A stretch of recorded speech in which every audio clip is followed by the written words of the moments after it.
दोस्ती की दरार और बदलता वक्त। सुबह का वक्त था और रामू काका शहर जाने की तैयारी कर रहे थे। लतिका उन्हें विदा करने बाहर तक आई।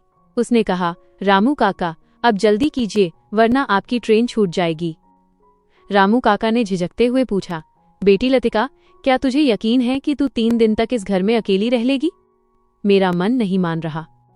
लतिका ने उन्हें तसल्ली देते हुए कहा, काका आप फिक्र क्यों करते हैं, ये तो बस 3 दिन की बात है और फिर आपके भाई का अंतिम संस्कार है, आपका वहां होना बहुत जरूरी है।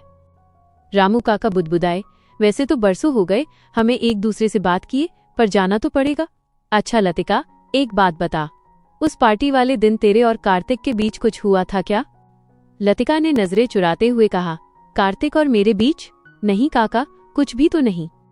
रामू काका ने राहत की सांस ली। चलो अच्छा है, मुझे चिंता हो रही थी क्योंकि वो कुछ दिनों से घर नहीं आया। लतिका ने बहाना बनाया कि कार्तिक अपनी परीक्षाओं की तैयारी में व्यस्त है। काका जाने लगे पर अचानक रुके और बड़ी संजीदगी से बोले, सुन लतिका, मेरी बातें गौर से सुनना, दरवाजों और खिड़कियों को अच्छे से बंद रखना। मेरी बंदूक कमरे में रखी है, उसे अपने बिस्तर के पास रखना। अगर कोई भी अनजान बुरा इंसान दिखे तो सोचना मत, बस चला देना। लतिका हंसने लगी, हाँ हाँ काका, मैं समझ गई।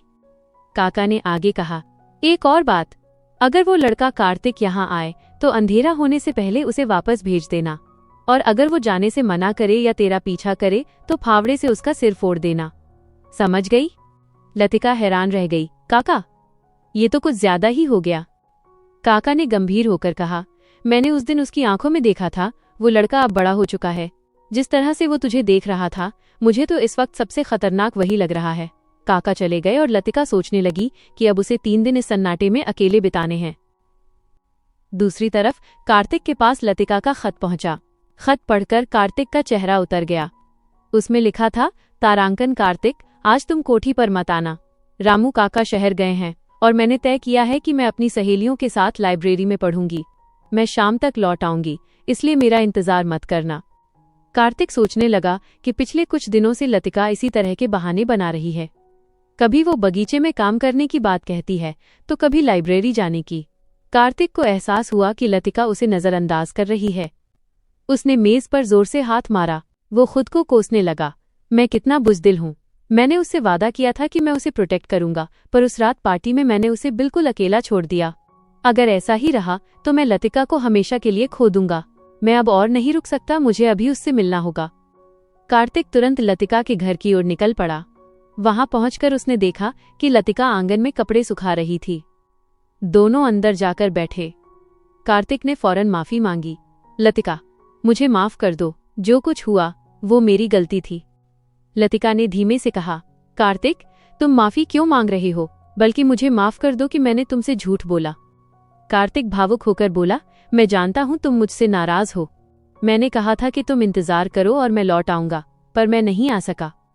पर यकीन मानो, ऐसा दोबारा कभी नहीं होगा।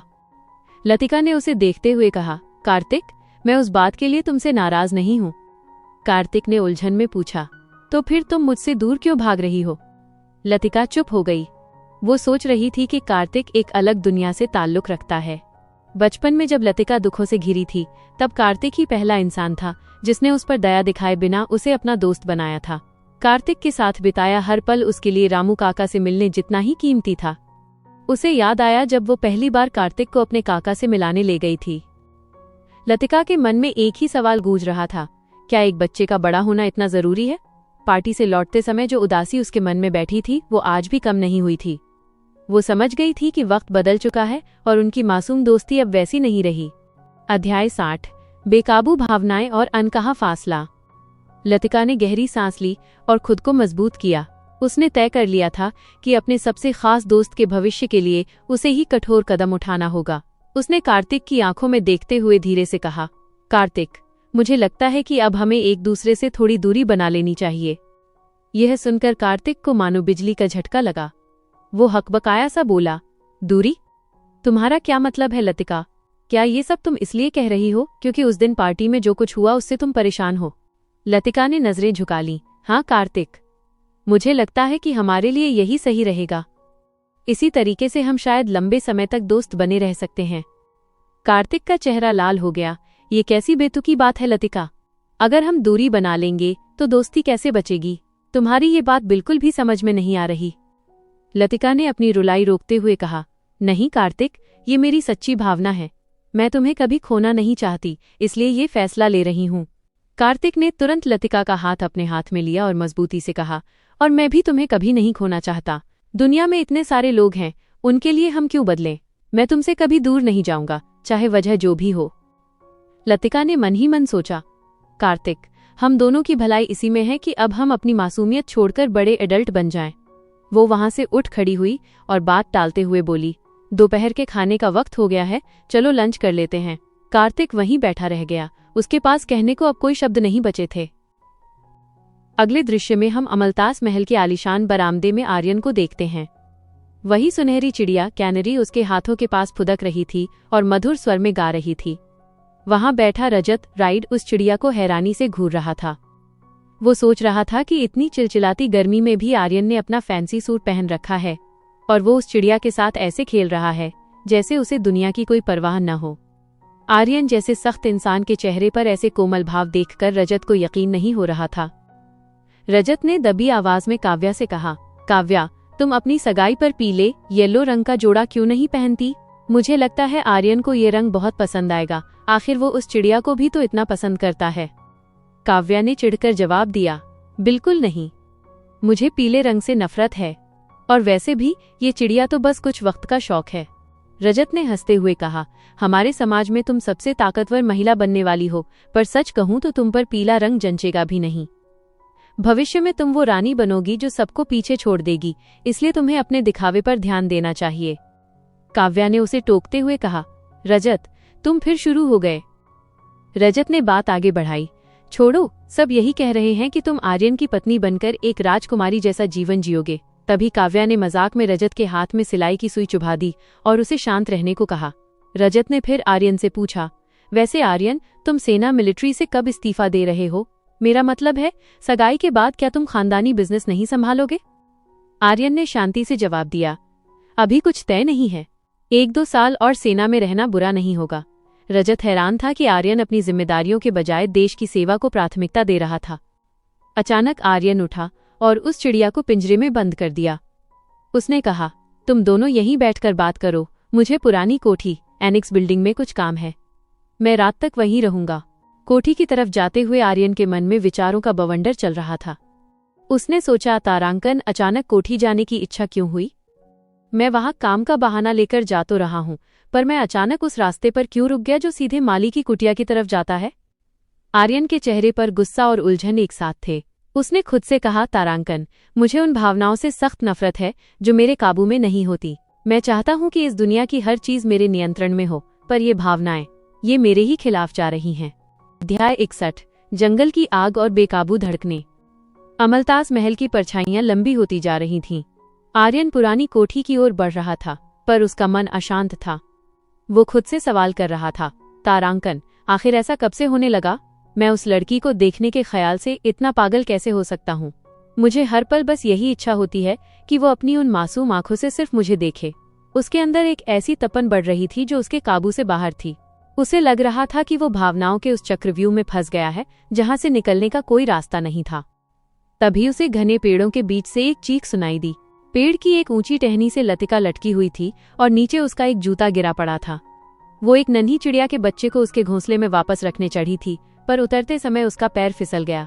लतिका चिल्ला रही थी, कोई मदद करो। कार्तिक, क्या तुम आसपास हो? आर्यन वहां से गुजर रहा था। उसने लतिका को बेबस लटके देखा। उसने तंज कसते हुए कहा, क्या मैं तुम्हारी मदद करूं लतिका? लतिका को लगा शायद कार्तिक है, पर आर्यन की भारी आवाज सुनकर वो और भी ज्यादा घबरा गई। उसने फिर से कार्तिक का नाम पुकारा। आर्यन ने ठंडी मुस्कान के साथ कहा, वो जा चुका है। क्या तुम चाहती हो कि मैं उसके पिता डॉक्टर को बुलाऊं? क्योंकि यहाँ से गिरी तो तुम्हारे पैर सलामत नहीं रहेंगे। लतिका गुस्से और डर से कांप रही थी। उसने मन ही मन सोचा कि अगर वो गिर गई तो सबसे पहले इस अहंकारी इंसान के मुंह पर पत्थर मारेगी, पर टहनी चटकने लगी थी। मजबूरी में उसने आर्यन का नाम पुकारा, आर्यन, प्लीज। जैसे ही लतिका का हाथ छूटा, वो तेजी से नीचे गिरने लगी, पर उसे जमीन की चोट महसूस नहीं हुई। आर्यन ने फुर्ती से आगे बढ़कर उसे अपनी बाहों में जकड़ लिया। दोनों घास के नरम बिस्तर पर जा गिरे। लतिका ने डर के मारे आंखें बंद कर रखी थीं। उसे घास और मिट्टी की सौंधी महक के साथ आर्यन के परफ्यूम की तेज खुशबू आ रही थी। उसे महसूस हुआ कि आर्यन का मजबूत शरीर उसकी पीठ और गर्दन को पूरी तरह ढके हुए है। दोनों के दिलों की धड़कनें एक दूसरे से टकरा रही थीं। लतिका ने जैसे ही आंखें खोलीं, उसने खुद को आर्यन के ठीक नीचे पाया। आर्यन का चेहरा उसके बहुत करीब था। लतिका ने हटने की कोशिश की, पर आर्यन ने उसके चेहरे को अपनी गिरफ्त में ले लिया।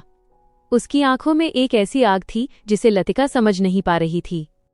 आर्यन ने फुसफुसाते हुए कहा, चुपचाप ऐसे ही रहो। लतिका का दिल बैठने लगा। उसे लगा कि वह एक शिकार है और उसके सामने उसका शिकारी खड़ा है। डर और घबराहट में लतिका ने आर्यन के कंधे पर दांत काट लिए। आर्यन दर्द से चीखा, क्या तुम्हें बचाने का यही इनाम है? एक सभ्य स्त्री, लेडी की तरह व्यवहार करना सीखो। लतिका ने पलटकर कहा, मैं सभ्य क्यों बनूं? क्या आप किसी जेंटलमैन की तरह व्यवहार कर रहे हैं? आर्यन की आंखों में जुनून छा गया। उसने लतिका के चेहरे को अपनी हथेलियों में भरा और झुककर उसके कानों के पास अपनी गर्म सांसें छोड़ते हुए धीरे से चूम लिया। लतिका सिहर उठी। इससे पहले कि वो कुछ समझ पाती, आर्यन के होंठ उसके होंठों से टकरा गए। यह एक गहरा और जुनूनी, पैशनेट चुंबन था। आर्यन की पकड़ लतिका पर और भी मजबूत होती गई। लतिका ने अपनी पूरी ताकत से उसे दूर धकेलने की कोशिश की, पर उसके विरोध का आर्यन पर कोई असर नहीं हुआ। वो जितना दूर भागना चाहती, आर्यन उसे उतना ही करीब खींच लेता। लतिका की आंखों के सामने हिलते हुए पत्ते और आर्यन की गहरी आंखें एक धुंधली तस्वीर की तरह घूमने लगीं। उसे ऐसा लग रहा था मानो वो समंदर की किसी गहरी लहर में डूब रही है। जब आर्यन अलग हुआ तो लतिका की आंखों से आंसू बह रहे थे। वो समझ गई थी कि आर्यन के लिए वो सिर्फ एक खिलौने जैसी है जिसे वो जब चाहे तोड़ सकता है। वो भागकर एक पेड़ के पीछे छिप गई और फूट फूट कर रोने लगी। आर्यन ने चुपचाप अपनी शर्ट उठाई और बिना कुछ कहे वहां से चला गया। शाम ढल चुकी थी। आर्यन अपने कमरे में खड़ा एक गुलाब को मसल रहा था। वो सोच रहा था, तारांकन, जब वो मेरी बाहों में थी तो मेरे सारे होश खो गए थे। मेरे अंदर बस उसे पा लेने की एक ऐसी भूख जगी थी जो मिटने का नाम नहीं ले रही। अगर वो रोई नहीं होती तो मैं खुद को रोक नहीं पाता। गुलाब के कांटे उसके हाथ में चुभ गए और खून निकलने लगा, पर उसे दर्द नहीं हुआ। उसने सोचा कि ये गर्मियां बीत जाएंगी और फिर सब कुछ एक झूठ की तरह गायब हो जाएगा। इधर लतिका घर पहुंचकर खुद को पानी से साफ कर रही थी। वो अपनी शर्मिंदगी और उस स्पर्श को मिटा देना चाहती थी। दूसरी तरफ कार्तिक काइल अपने घर में बेचैन था। उसे लतिका की दूरी बनाने वाली बात कचोट रही थी। उसने तय किया कि वो अब और देर नहीं करेगा। वो अपने पिता के कमरे में गया। पिता, कार्तिक, क्या बात है? तुम बहुत गंभीर लग रहे हो। कार्तिक, पिताजी, माँ चाहती है कि मेरी शादी हो जाए। मैंने बहुत सोच समझकर फैसला लिया है। पिता, क्या किसी को पसंद किया है? कार्तिक, हाँ पिताजी, मैं लतिका से शादी करना चाहता हूँ। मैं उसे दुनिया की हर खुशी दूंगा और हम साथ में आगे की पढ़ाई के लिए कॉलेज जाएंगे। कार्तिक की आंखों में दृढ़ निश्चय था। उसे नहीं पता था कि लतिका के साथ उस जंगल में क्या बीत चुकी है। 62, अकेलापन और अतीत के जख्म। कोठी के सूने आंगन में बैठी लतिका के मन में विचारों का बवंडर चल रहा था। पिछले 3 दिन उसने बिस्तर पर करवटें बदलते हुए बिताए थे। उसे लगने लगा था कि क्या अकेलेपन का डर इतना भयानक होता है? जब भी उसकी आंख लगती वही पुराने डरावने सपने उसे घेर लेते। वही वक्त जब उसे बेसहारा छोड़ दिया गया था, जब उसे अपनों की मार झेलनी पड़ी थी। और अब उन सपनों में उस दोपहर की याद भी जुड़ गई थी। वो मन ही मन चीखती, तारांकन, मैं उस पल को भूलना चाहती हूँ। उस स्पर्श को, उस एहसास को अपनी यादों से मिटा देना चाहती हूँ। खुद को थकाने के लिए वो दिन भर पागलों की तरह काम करती ताकि रात को गिरते ही नींद आ जाए। लेकिन वो जितना भूलने की कोशिश करती, आर्यन की वो परछाई उसके और करीब आती महसूस होती। उसे ऐसा लगता जैसे वो किसी गहरे समंदर में डूब रही है और ऊपर आने का कोई रास्ता नहीं है। आज रामू काका वापस आने वाले थे। लतिका ने आईने में खुद को देखा और चेहरे पर एक फीकी मुस्कान सजा ली। उसने खुद से कहा, तारांकन, तुझे मजबूत बनना होगा लतिका। तूने काका से वादा किया था कि तू ठीक रहेगी। उन्हें तेरी उदासी का पता नहीं चलना चाहिए। वो बर्तन धोते हुए बार बार दरवाजे की तरफ देखती। समय बीतता जा रहा था, पर काका नहीं आए। लतिका का मन अनहोनी की आशंका से घबराने लगा। उसने कभी अखबार में ट्रेन हादसों के बारे में पढ़ा था। उसके मन में डरावने ख्याल आने लगे। तारांकन, अगर काका को कुछ हो गया तो? अगर वो कभी वापस नहीं आए तो मैं इस जालिम दुनिया में फिर से अकेली रह जाऊंगी। उसका दिल बैठने लगा। बचपन से ही उसने अपनों को खोया था, इसलिए उसका दिमाग हमेशा सबसे बुरा ही सोचता था। उसे अपनी माँ की दी हुई वो आखिरी कैंडी याद आई। उसकी माँ ने कहा था, मैं बहुत दूर जा रही हूँ, पर इस कैंडी के खत्म होने से पहले लौट आऊंगी। लतिका की आंखों में आंसू आ गए। उसने सोचा, माँ, अगर आपको कभी वापस आना ही नहीं था तो झूठे वादे क्यों किए? उसकी माँ एक बेहद खूबसूरत औरत थी जिसने एक गरीब इंसान से शादी की थी, पर फिर एक दिन वो सबको छोड़कर चली गई। लोग कहते थे कि वो विदेश जाकर किसी बड़े रईस की रखैल बन गई है। उन अफवाहों ने लतिका के पिता को अंदर से तोड़ दिया था। अध्याय 63, टूटे वादे और एक नई सुबह। लतिका को याद आया कि माँ के जाने के बाद उसके पिता ने जीना छोड़ दिया था। वो दिन रात शराब के नशे में डूबे रहते। एक दिन जब नन्हे हाथों से लतिका ने अपने पिता को उठाने की कोशिश की तो उन्होंने उसे झटक दिया। वो कहते थे, तेरा चेहरा मुझे तेरी बेवफा माँ की याद दिलाता है। लेकिन लतिका ने हार नहीं मानी। उसे उम्मीद थी कि जार में रखी वो आखिरी कैंडी खत्म होने से पहले माँ आ जाएगी और सब ठीक हो जाएगा। एक कड़ाके की ठंड वाली रात लतिका ने देखा कि उसके पिता फर्श पर पड़े कांप रहे हैं। वह दौड़कर एक कंबल ले आई और उन्हें ओढ़ा दिया। उस रात उसके पिता की आंखें खुली। उन्होंने रोते हुए लतिका को गले लगा लिया और कहा, तारांकन, मुझे माफ कर दे मेरी बच्ची। कल से मैं काम ढूंढूंगा, तेरे लिए गरम खाना लाऊंगा और जब बसंत आएगा तो हम पार्क चलेंगे। मैं तुझे तेरी पसंद की किताबें भी दिलाऊंगा। लतिका उस रात बहुत सुकून से सोई थी, लेकिन आधी रात को जब उसकी नींद खुली तो वो गर्माहट गायब थी। उसके पिता उसे हमेशा के लिए छोड़कर जा चुके थे। पीछे रह गए थे तो सिर्फ उनके अधूरे वादे और जार में रखी वो एक कैंडी। रिश्तेदारों ने उसे एक बोझ की तरह यहाँ वहां फेंका। एक दिन भूख और दर्द से टूटकर लतिका ने वो आखिरी कैंडी खा ली। जैसे जैसे वो कैंडी उसके मुंह में घुल रही थी, उसका दिल भी टूट रहा था। उसी दिन उसने कसम खाई थी कि वो फिर कभी किसी पर इतना भरोसा नहीं करेगी। अचानक कोठी के गेट पर आहट हुई। रामू काका वापस आ गए थे। लतिका ने जल्दी से अपने आंसू पोंछे। उसने खुद को समझाया, रोना मत लतिका, मुस्कुराकर स्वागत कर। वो दौड़कर गई और काका के गले लग गई। ठीक उसी समय आर्यन की आलीशान गाड़ी वहां से गुजर रही थी। आर्यन ने कार के शीशे से बाहर देखा। उसने देखा कि लतिका, जो उसके सामने हमेशा डरी और सहमी रहती थी, आज रामू काका की बाहों में कितनी खिलखिलाकर मुस्कुरा रही है। आर्यन का हाथ अनजाने में उसकी तरफ बढ़ा, पर फिर वो रुक गया। उसका चेहरा पत्थर जैसा हो गया। उसकी गाड़ी आगे निकल गई, पर लतिका की वो हंसी उसके दिमाग में घर कर गई। रामू काका ने पूछा, बेटी, सब ठीक था ना? लतिका ने मुस्कुराकर कहा, हाँ काका, मैं बिल्कुल ठीक थी। दृश्य बदलता है। कार्तिक, काइल के पिता उसके सामने खड़े थे। उन्होंने गंभीरता से पूछा, कार्तिक, क्या तुमने अच्छे से सोच लिया है? क्या तुम वाकई लतिका से शादी करना चाहते हो? अध्याय 64, प्रेम का संकल्प और काव्या की ईर्ष्या। कार्तिक के पिता ने उसकी आंखों में दृढ़ता देखी और समझ गए कि उनका बेटा अब किसी की सुनने वाला नहीं है। उन्होंने पूछा, कार्तिक, तू लतिका को कितना पसंद करता है? क्योंकि शादी सिर्फ दो लोगों का मिलन नहीं, बल्कि दो परिवारों और समाज का मेल होती है। कार्तिक ने साफ शब्दों में कहा, पिताजी, मैं किसी ऐसी लड़की से शादी नहीं करूंगा जिससे मैं प्यार न करता हूँ। काव्या दीदी भी तो आर्यन भाई साहब से सगाई कर चुकी हैं, जबकि वो उनसे सिर्फ 1 साल बड़ी हैं। क्या आप मुझे छोटा इसलिए कह रहे हैं क्योंकि मैं लतिका को चुन रहा हूँ? उसने आगे कहा, मैं एक अच्छा डॉक्टर, एक अच्छा पति और एक अच्छा पिता बनना चाहता हूँ, बिल्कुल आपकी तरह। और मुझे यकीन है कि लतिका के साथ रहकर मैं कुछ भी हासिल कर सकता हूँ। उसने मुझे मेरा बेस्ट वर्जन बनाया है। पिताजी, मुझे उसे खोना नहीं है, मेरी मदद कीजिए। उधर महल में काव्या अपनी सगाई के लिए तैयार हो रही थी। उसकी माँ उसकी खूबसूरती की आरती उतार रही थी। काव्या मन ही मन सोच रही थी कि भले ही आर्यन उससे प्यार न करता हो, पर वो इस देश की सबसे शक्तिशाली दुल्हन बनने जा रही है। उसे हेडहार्ट खानदान की बहू बनने का गर्व था, लेकिन उसके मन में एक ही चुभन थी, वो पीले रंग की चिड़िया और लतिका। काव्या ने अपनी दासी से पूछा, क्या वो अनाथ लड़की लतिका आ गई है? दासी ने कहा, जी मालकिन, वह फूलों के साथ बाहर ही खड़ी है। काव्या ने मुस्कुराते हुए अपनी माँ से कहा, मैंने उसे बस इसलिए बुलाया है ताकि मेरी पुरानी दोस्त मुझे मेरी सगाई पर बधाई दे सके। लतिका जब फूल लेकर अंदर आई तो उसका दिल बैठा जा रहा था। उसे उस दिन की याद आ रही थी जब आर्यन ने उसे जंगल में पकड़ा था। वो चाह रही थी कि बस जल्दी से फूल देकर यहाँ से निकल जाए। काव्या ने पूछा, बताओ लतिका, मैं कैसी लग रही हूँ? क्या आर्यन को मैं पसंद आऊंगी? लतिका ने नजरें झुकाकर कहा, जी मालकिन, आप बहुत सुंदर हैं। सगाई मुबारक हो।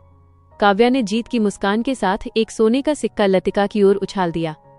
लतिका वहां से भागना चाहती थी, पर गलियारे में उसका सामना आर्यन से हो गया। आर्यन की नीली आंखें उसे डरा रही थी, पर बिना कुछ कहे वो वहां से निकल गया। अध्याय 65। एक अनोखा प्रस्ताव और बिछड़ते रास्ते। लतिका अपने पसंदीदा पेड़ के नीचे बैठी थी। उसकी आंखों में उदासी थी। उसे आर्यन की नीली आंखें उस नीली कैंडी की याद दिला रही थीं, जो उसकी माँ ने उसे छोड़कर जाते वक्त दी थी। तभी कार्तिक वहां आया। वो फूलों का एक गुलदस्ता लेकर आया था। लतिका ने पूछा, कार्तिक, तुम आज इन खास कपड़ों में? क्या तुम सगाई में नहीं जा रहे? कार्तिक ने लतिका का हाथ थामते हुए कहा, नहीं लतिका, आज मेरी जिंदगी का उससे भी बड़ा दिन है। लतिका, क्या तुम मुझसे शादी करोगी? महल में जश्न का माहौल था। आर्यन और काव्या की सगाई की खबरें आग की तरह फैल गईं। लोगों ने इसे बचपन के प्यार का नाम दिया। सगाई के बाद आर्यन अपनी सैन्य सेवा मिलिट्री सर्विस पूरी करने के लिए शहर से दूर चला गया और काव्या अपने घर लौट गई। लतिका को जब ये पता चला तो उसने राहत की सांस ली। कम से कम 1 साल तक वो आर्यन के साए से दूर शांति से रह सकती थी। वक्त बीतता गया और पतझड़ आ गया। लतिका ने अपनी पढ़ाई पूरी की और उसे टीचिंग का सर्टिफिकेट मिल गया। उसे लगा कि अब उसकी जिंदगी पटरी पर लौट आएगी। उधर आर्यन अपनी माँ के साथ बगीचे में टहल रहा था। उसकी माँ ने उसे बताया, आर्यन, सुना है उस डॉक्टर के बेटे कार्तिक की शादी तय हो गई है। वो उसी अनाथ लड़की लतिका से शादी कर रहा है। कार्तिक की माँ तो इस सदमे से बीमार पड़ गई हैं कि उनका बेटा एक मामूली लड़की को घर ला रहा है। आर्यन के चेहरे पर कोई भाव नहीं था, पर उसने धीरे से कहा, ये शादी तब होगी ना जब दोनों मंडप तक पहुंचेंगे। उसकी माँ ने हैरान होकर देखा, पर आर्यन ने बात पलट दी। अध्याय 66। सपनों की उड़ान और नया सफर। लतिका रामू काका के साथ बैठी थी। उसने कहा, काका, अब मेरे पास नौकरी का सर्टिफिकेट है। मैं यहीं पास के स्कूल में पढ़ाऊंगी और आपके पास रहूंगी। रामू काका ने मुस्कुराकर कहा, बेटी, तू मेरे लिए हमेशा वही छोटी लतिका रहेगी, पर मैं चाहता हूं कि तू आगे बढ़े। कार्तिक एक हीरा है, वो तुझे कभी अकेला नहीं छोड़ेगा। तू उसके साथ शहर कैपिटल जा और कॉलेज की पढ़ाई पूरी कर। काका ने अपनी जमा पूंजी से एक पैकेट निकाला, जिसमें शहर जाने की ट्रेन की टिकट और कुछ पैसे थे। उन्होंने कहा, अगर तूने ये पैसे और ये मौका ठुकराया तो मैं समझूंगा कि तू मुझे अपना असली परिवार नहीं मानती। लतिका की आंखों में आंसू आ गए। उसने पैकेट थाम लिया और वादा किया कि वो सफल होकर दिखाएगी। अगले दिन ट्रेन स्टेशन पर कार्तिक और लतिका खड़े थे। लतिका घबराई हुई थी क्योंकि वो पहली बार शहर जा रही थी। कार्तिक ने उसका हाथ पकड़कर भरोसा दिलाया, घबराओ मत लतिका, मैं हूं ना।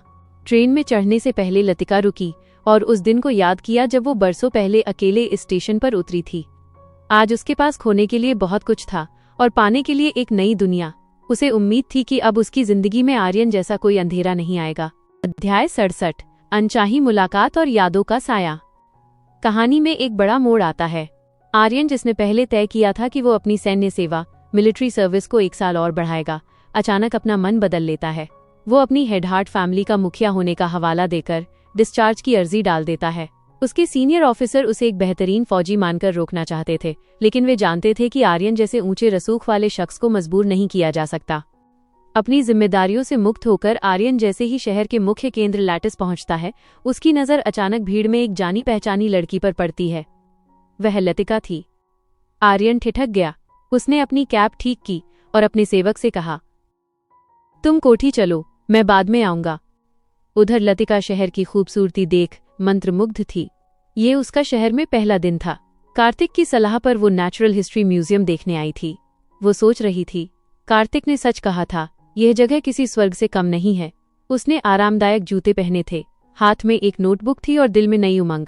वो हर छोटी चीज को अपनी डायरी में नोट कर रही थी, जैसे कोई बड़ी विद्वान हो। आर्यन चुपचाप उसका पीछा कर रहा था। उसने देखा कि लतिका आज किसी छोटी बच्ची की तरह चहक रही है। उसके चेहरे पर वैसी मुस्कान थी जैसी उसने पहले कभी नहीं देखी थी। आर्यन ने सोचा, अगर मैं इसके सामने गया तो शायद इसकी ये मुस्कान छिन जाएगी। तभी लतिका म्यूजियम के उस हिस्से में पहुंची जहां सुनहरी कृत्रिम चिड़ियां पेड़ों पर लटकी थीं। उसे बचपन की याद आ गई। उसने अपना हाथ ऊपर बढ़ाया, पर वो उन तक पहुंच नहीं पा रही थी। तभी अचानक किसी ने उसे पीछे से उसकी कमर से पकड़कर हवा में उठा लिया। लतिका ने उन चिड़ियों को छू लिया। उसकी आंखों में चमक आ गई। जैसे ही वो नीचे उतरी, उसने पीछे मुड़कर देखा। सामने आर्यन खड़ा था। लतिका का दिल धड़कने लगा। वो पुरानी कड़वी यादें जिन्हें वो दफनाने की कोशिश कर रही थी फिर से ताज़ा हो गईं। वो जबरदस्ती लिया गया पहला चुंबन, फर्स्ट किस, उसकी आंखों के सामने कौंध गया। अध्याय 68, शिकारी और शिकार की चाय। लतिका वहां से भागना चाहती थी, पर आर्यन उसके साथ साथ चलने लगा।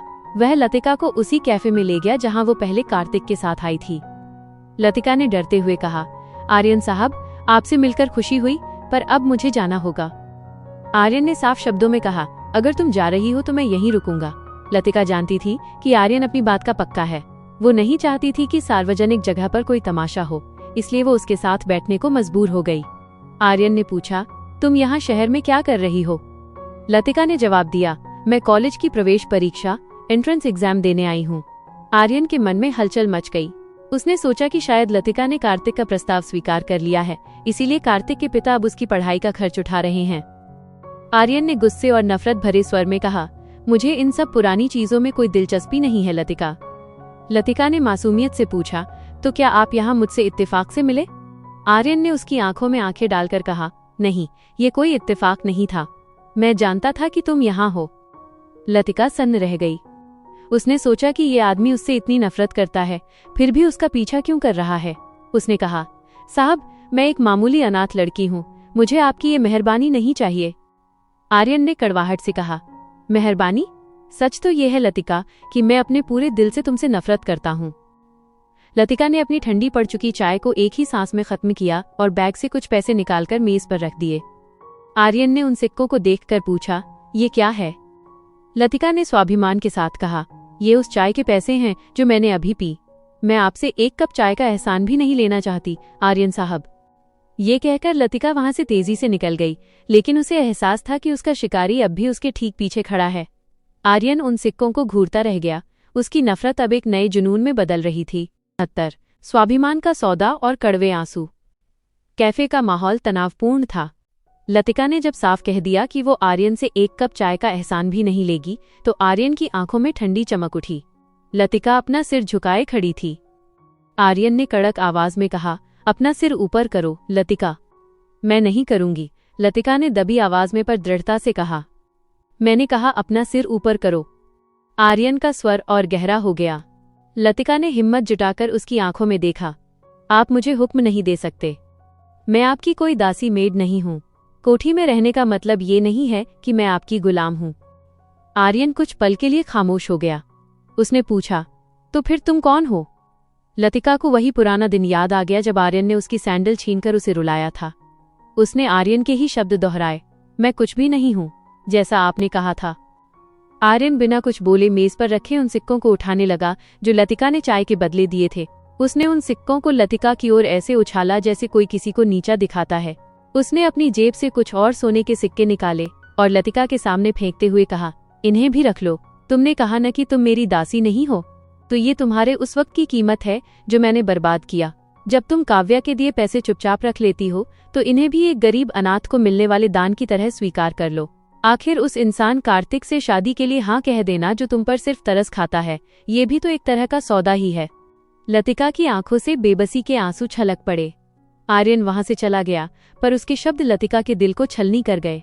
आर्यन ने जाते हुए सोचा, तारांकन वो मेरे सामने कभी मुस्कुराती नहीं, सिर्फ रोती है। अगर आंसू ही वो एकमात्र चीज है जो मैं उसे दे सकता हूँ, तो मैं उसे वही दूंगा। कम से कम वो मुझे अनदेखा तो नहीं कर पाएगी। महल की सगाई की खबर सुनकर आर्यन का मन अशांत था।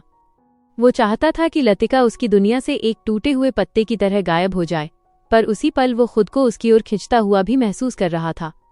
उसने तय किया कि वो लतिका के दिल पर ऐसे जख्म छोड़ जाएगा जो उम्र भर न भरे। अध्याय 70, फाउंटेन की मन्नत और हाँ का वो पल। लतिका एक पुराने फव्वारे फाउंटेन के पास खड़ी थी। वहां लोग सिक्के फेंक कर मन्नतें मांग रहे थे। लतिका ने सोचा, ये आर्यन के पैसे हैं, इन्हें अपने पास रखने से अच्छा है कि यहाँ फेंक दूं। उसने एक एक करके सिक्के फेंके। पहला सिक्का काका की सेहत के लिए, दूसरा कार्तिक की पढ़ाई के लिए और तीसरा खुद के एक अच्छे इंसान बने रहने के लिए। उसके सारे निशाने सही लगे। तभी पीछे से कार्तिक की आवाज आई, लतिका, तुम यहाँ क्या कर रही हो? मैं तुम्हें हर जगह ढूंढ रहा था। कार्तिक बहुत परेशान था क्योंकि डिनर का समय हो चुका था और लतिका होटल नहीं पहुंची थी। उसने लतिका की लाल आंखें देखीं और पूछा, क्या तुम रो रही थी? मेरे जाने के बाद क्या हुआ? लतिका ने बात संभालते हुए कहा, कुछ नहीं कार्तिक, बस धूल चली गई थी। देखो, मैंने फाउंटेन में सिक्के फेंककर मन्नतें मांगी हैं। उसके पास एक आखिरी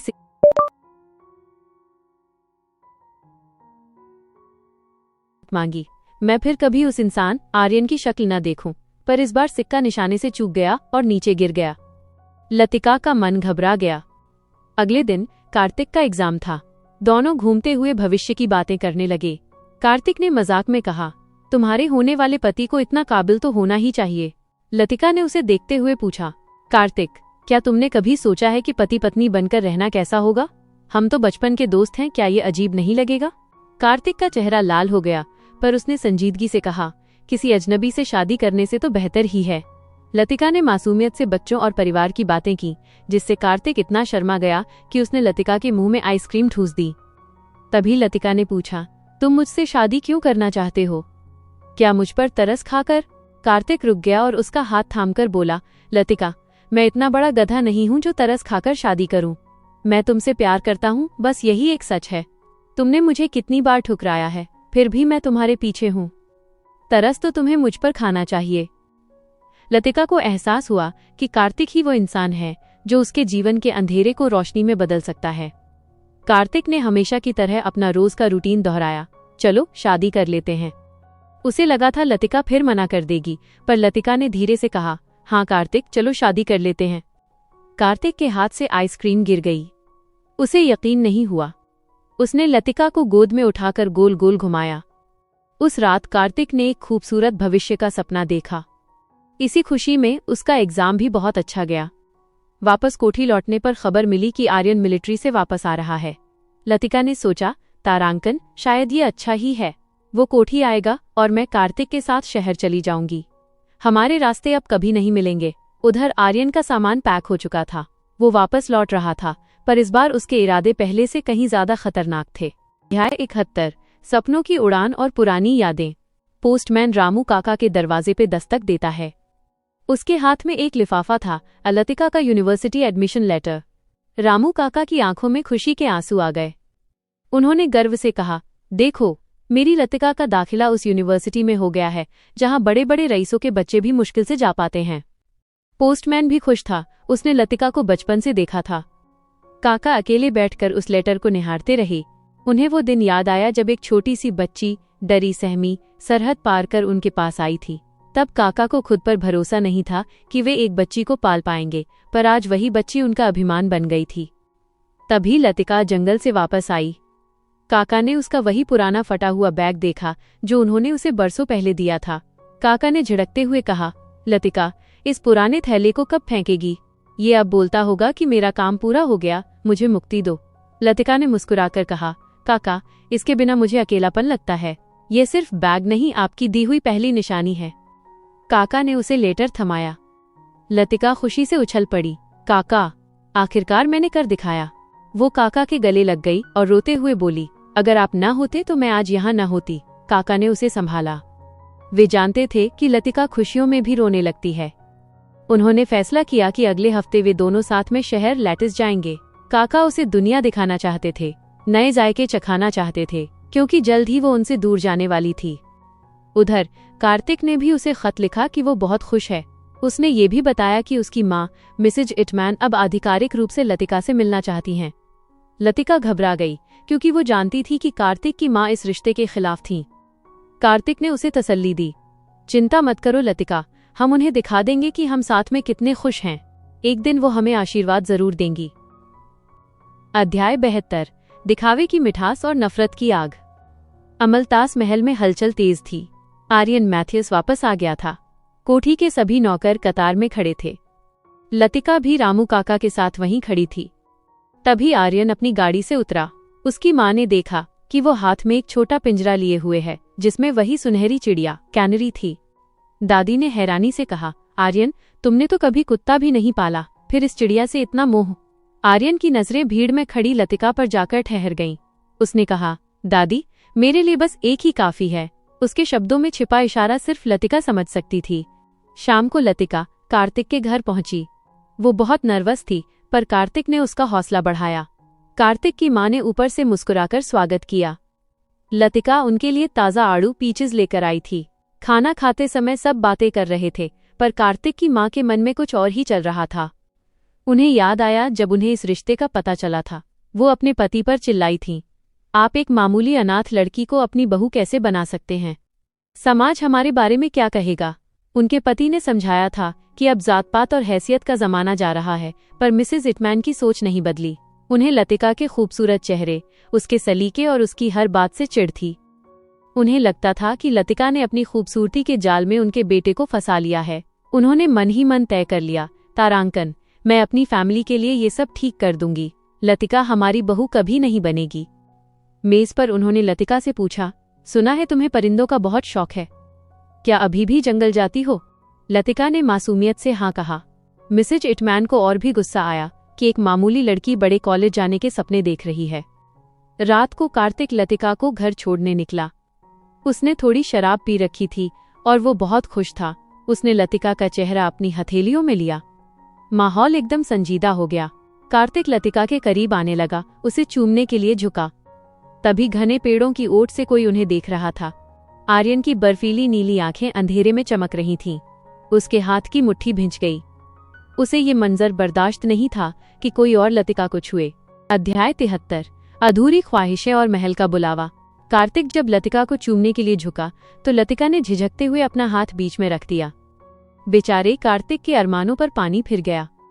लतिका ने सहमते हुए कहा, कार्तिक, मुझे बहुत अजीब लग रहा है। ऐसा लग रहा है जैसे हम कुछ गलत कर रहे हैं। कार्तिक हैरान रह गया। उसने सोचा, जिन दो लोगों की शादी होने वाली है उनके बीच प्यार का इजहार गलत कैसे हो सकता है? उसने मजाक में कहा, पर तुमने तो कहा था कि परिंदे और फूल भी ऐसा ही करते हैं, तुम्हें तो सब पता है। लतिका शर्मा गई और बोली, सच कहूं तो मुझे कुछ भी नहीं पता। कार्तिक ने मुस्कुराकर लतिका की मासूमियत को स्वीकार किया। उसने तय किया कि वो जल्दबाजी करके अपनी दोस्ती खराब नहीं करेगा। उसने धीरे से लतिका के माथे को चूमा। उस ठंडी रात में उसे गुलाबों की महक आ रही थी जो लतिका के वजूद से आ रही थी। अगले दिन अमलतास महल में चर्चा का विषय लतिका थी। काव्या, क्लाडाइन और आर्यन की माँ ग्रीन हाउस में बैठी थीं। दादी माँ ने गर्व से बताया, लतिका का यूनिवर्सिटी में दाखिला हो गया है और कार्तिक के पिता उसकी पढ़ाई का खर्च उठा रहे हैं। आर्यन की माँ ने कटाक्ष किया, किस्मत हो तो ऐसी, एक अनाथ लड़की अब शहर के रईस खानदान की बहू बनेगी। काव्या ने मन ही मन सोचा, तो चीजों का अंत इस तरह हो रहा है। तभी दादी माँ ने लतिका को चाय पर बुला लिया। लतिका वहां आई और आर्यन की माँ के बगल में बैठ गई। उसे बहुत अजीब लग रहा था। दादी माँ ने उसे बधाई दी और कोई तोहफा मांगने को कहा। लतिका ने विनम्रता से मना कर दिया, काका ने मुझे पाला और यहाँ रहने की जगह दी, मेरे लिए यही सबसे बड़ा तोहफा है। तभी वहां आर्यन आ गया। लतिका ने तुरंत अपनी नजरें नीचे कर लीं। आर्यन ने लतिका की ओर देखा और उसकी शादी और पढ़ाई की खबर सुनकर बस इतना कहा, अच्छा ऐसा क्या? उसकी आवाज में एक अजीब सी ठंडक थी। अध्याय 74, खामोश नफरत और फिसलते कदम। महल के उस आलीशान कमरे में बिजनेस की बातें होने लगीं। लतिका वहां खुद को अदृश्य महसूस कर रही थी। वो चुपचाप अपनी चाय पी रही थी और बस वहां से निकल जाने का इंतजार कर रही थी। लेकिन जैसे ही उसने अपनी नजरें उठाईं, उसकी आंखें आर्यन की नीली आंखों से मिल गईं। आर्यन उसे एकटक घूरे जा रहा था। लतिका को फिर से वही पुरानी यादें डराने लगीं, सैंडल वाला दिन, जंगल का वो मंजर और आर्यन का वो अहंकार। दादी माँ ने फिर पूछा, बेटी, मैं तुम्हारी कॉलेज की फीस भरना चाहती हूँ। लतिका ने जवाब दिया, नहीं मालकिन, काका ने पहले ही मेरे पहले सेमेस्टर की फीस भर दी है। आपका शुक्रिया। काव्या ने भी मुस्कुराते हुए लतिका को पुरानी दोस्त कहकर कोई तोहफा देने की जिद की। इसी बीच आर्यन वहां से काम का बहाना बनाकर उठ गया। लतिका ने देखा कि उसने अपनी चाय छुई तक नहीं थी। जब लतिका महल से बाहर निकली तो उसे घुटन महसूस हो रही थी। उसने सोचा, सब कहते हैं ये जगह जन्नत है, तो मुझे यहाँ सांस लेने में तकलीफ क्यों होती है? अचानक वो रुक गई। सामने आर्यन खड़ा था। दोनों की मंजिलें अलग थीं, लेकिन रास्ता एक ही था। लतिका अपना सिर झुकाकर उसके पीछे पीछे चलने लगी। रास्ते के दोनों ओर गुलाब खिले थे। लतिका अपनी आने वाली जिंदगी के सपने बुनने की कोशिश कर रही थी। कार्तिक के साथ शादी, नया शहर, कॉलेज। पर वो उन तस्वीरों को साफ साफ देख नहीं पा रही थी। आर्यन आगे आगे चल रहा था और बटलर को रुकने का इशारा कर चुका था। अचानक लतिका का ध्यान भटका और उसके कदम आर्यन के कदमों से टकराने ही वाले थे। घबराहट में उसका पैर फिसला और वो गिरने लगी। तभी आर्यन ने बिजली की फुर्ती से उसे अपनी बाहों में थाम लिया। लतिका का दिल तेजी से धड़क रहा था। आर्यन ने उसकी आंखों में गहराई से देखते हुए पूछा, क्या तुम ठीक हो मिस ल्यूलन? लतिका ठिठक गई। आर्यन ने उसे उसके नाम लतिका के बजाय मिस ल्यूलन कहकर पुकारा था। ये औपचारिकता उसे और भी डरा रही थी। उसे लगा जैसे आर्यन उसे ये याद दिला रहा हो कि अब उनके बीच का फासला और भी गहरा और खतरनाक होने वाला है। अध्याय 75 विदाई की मिठास और नफरत का षड्यंत्र। आर्यन ने जब लतिका को गिरने से बचाया और उसे मिस ल्यूलन कहकर पुकारा तो लतिका के मन में सवालों का बवंडर उठ खड़ा हुआ। उसने सोचा, तारांकन कल तक तो ये मुझे नीचा दिखा रहे थे और आज अचानक इतने तहजीब वाले बन गए। क्या ये सिर्फ दिखावा है क्योंकि कोई हमें देख रहा है? खैर, जो भी हो, लतिका ने संयम बनाए रखा और आर्यन का शुक्रिया अदा कर वहां से निकलने लगी। तभी आर्यन ने ठहरे हुए स्वर में पूछा, मिस ल्यूलन, आपकी शादी कब है? लतिका ने जवाब दिया, अभी तारीख तय नहीं हुई है, पर हम मानसून खत्म होने से पहले शादी करने का सोच रहे हैं। उसके बाद मैं और कार्तिक साथ में शहर चले जाएंगे। लतिका ने हिम्मत जुटाकर आगे कहा, साहब, आपकी भी शादी होने वाली है। मैं शायद उस वक्त यहाँ न रहूं, इसलिए आपको पहले ही बधाई देती हूँ। आर्यन की मुट्ठी भिंच गई, पर उसने खुद पर काबू रखते हुए सिर्फ शुक्रिया कहा। लतिका वहां से चली गई, पर आर्यन की वो नीली आंखें, जो शांत समंदर जैसी दिखती थीं, लतिका को बेचैन कर रही थीं। उसने खुद से वादा किया कि एक बार यहाँ से जाने के बाद वो इस अपमान और इन कड़वी यादों को हमेशा के लिए मिटा देगी। उधर कार्तिक के घर में एक भयानक साजिश रची जा रही थी।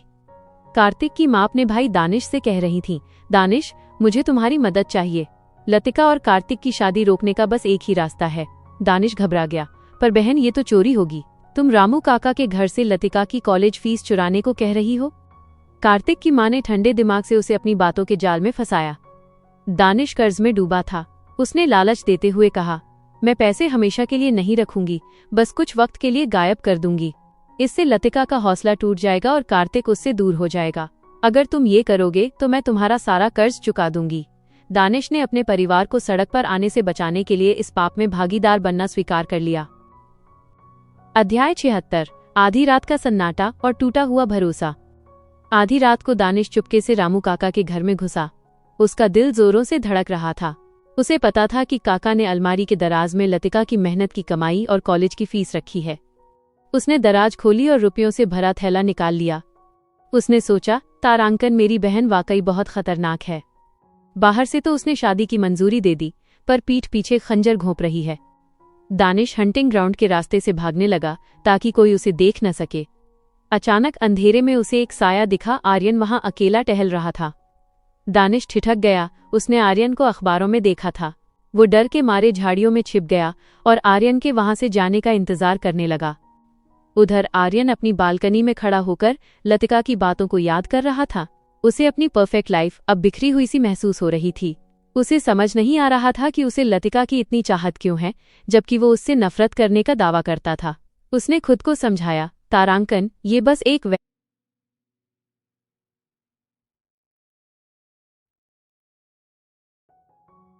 वहम है। बरसात खत्म होगी और वो लड़की यहाँ से चली जाएगी, फिर सब ठीक हो जाएगा। अगली सुबह रामू काका और लतिका शहर जाने की तैयारी कर रहे थे।